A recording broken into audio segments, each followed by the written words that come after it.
गाड़ी किंबा बस रे बसिबा मात्रे आपनको बांति लागुछि कि तेबे जानि रखंतु एही उपाय तुरंत मिलिबो एथिरो आराम। दर्शक बंधु अनेक लोकंक पई यात्रा एक आनंदर विषय, किंतु किछि लोक कार बस किंबा ट्रेन यात्रा आरंभ करबा मात्रे असुविधार सम्मुखीन होती। एपरि लोकंक मुंड भारी हेबा, क्लांत हेबा एवं एपरिकी बांति मध्य अनुभव हुए। आउ ए समस्या को मोशन सिकनेस कहा जाए।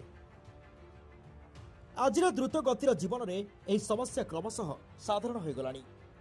विशेषकर पिला वृद्ध एवं क्वचित यात्रा करथिबा लोकक मध्य लोक माने प्रातः यहाकु सामान्य बोली खारज करती, किंतु जदि यह बारंबार घटे तेबे यह यात्रा मझिरे गंभीर हो पारे।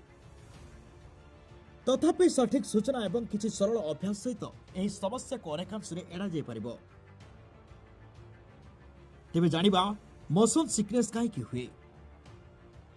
स्वास्थ्य विशेषज्ञ मतरे जेतेबेले मस्तिष्क शरीर विभिन्न अंशरू भिन्न भिन्न संकेत पाए सेतेबेले मोशन सिकनेस हुए।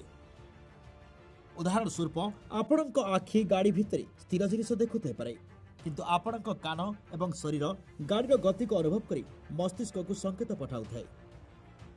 ए समन्वयर अभाव मस्तिष्क को द्वंद्व पकाई थाए एवं स्नायुतंत्र प्रतिक्रिया करिଥାଏ। यह बांति, मुंड बुलाइबा, मुंड बिंधा, झाड़ एवं बांति सृष्टि करे। आपण हुए लक्ष्य करिथिबे जे गाड़ी बंद हेबा परे एही लक्षण गुड़िक प्रातः कमी जाए। तेबे आसंतु जानिबा एही समस्यार मुक्ति पाइबा सहज। आपण केवल किछि कथा मन रखिबाक पड़िबो। यदि आपण एही टिप्स गुड़िक ठीक भाव अनुसरण करंती तेबे आपणक यात्रा सहज एवं आरामदायक हेबो।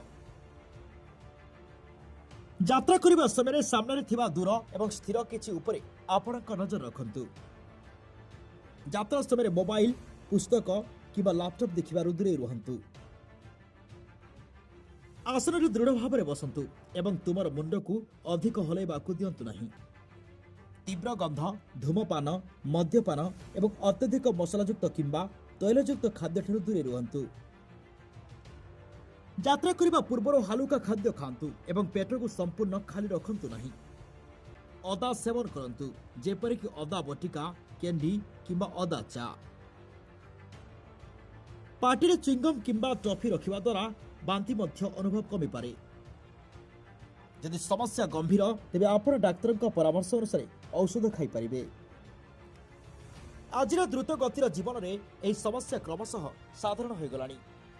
विशेषकर पिला वृद्ध एवं क्वचित यात्रा करथिबा लोकक मध्य लोक माने प्रातः यहाकु सामान्य बोली खारज करती, किंतु जदि यह बारंबार घटे तेबे यह यात्रा मझिरे गंभीर हो पारे। तथापि सठिक सूचना एवं किछि सरल अभ्यास सहित यह समस्या को अनेकांश एड़ा जाय परिबो। तेबे जानिबा मोशन सिकनेस कहीं हुए। स्वास्थ्य विशेषज्ञ मतरे जेतेबेले मस्तिष्क शरीर विभिन्न अंशरू भिन्न भिन्न संकेत पाए सेतेबेले मोशन सिकनेस हुए। उदाहरण स्वरूप आपणक आखि गाड़ी भितरे स्थिर जिनिस देखुते पारे, किंतु आपणक कान एवं शरीर गाड़ीर गति को अनुभव करी मस्तिष्क को संकेत पठाउଥାଏ। ए समन्वयर अभाव मस्तिष्क को द्वंद्व पकाई थाए एवं स्नायुतंत्र प्रतिक्रिया करिଥାଏ। यह बांति, मुंड बुलाइबा, मुंड बिंधा, झाड़ एवं बांति सृष्टि करे। आपण हुए लक्ष्य करिथिबे जे गाड़ी बंद हेबा परे एही लक्षण गुड़िक प्रातः कमी जाए। तेबे आसंतु जानिबा एही समस्यार मुक्ति पाइबा सहज।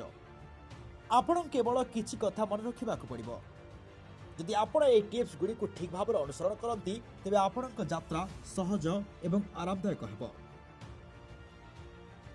यात्रा करबा समय सामने थिबा दूर एवं स्थिर किछि उपरे आपणक नजर रखंतु। यात्रा समय मोबाइल, पुस्तक किबा लैपटॉप देखिबारु दूरे रुहंतु।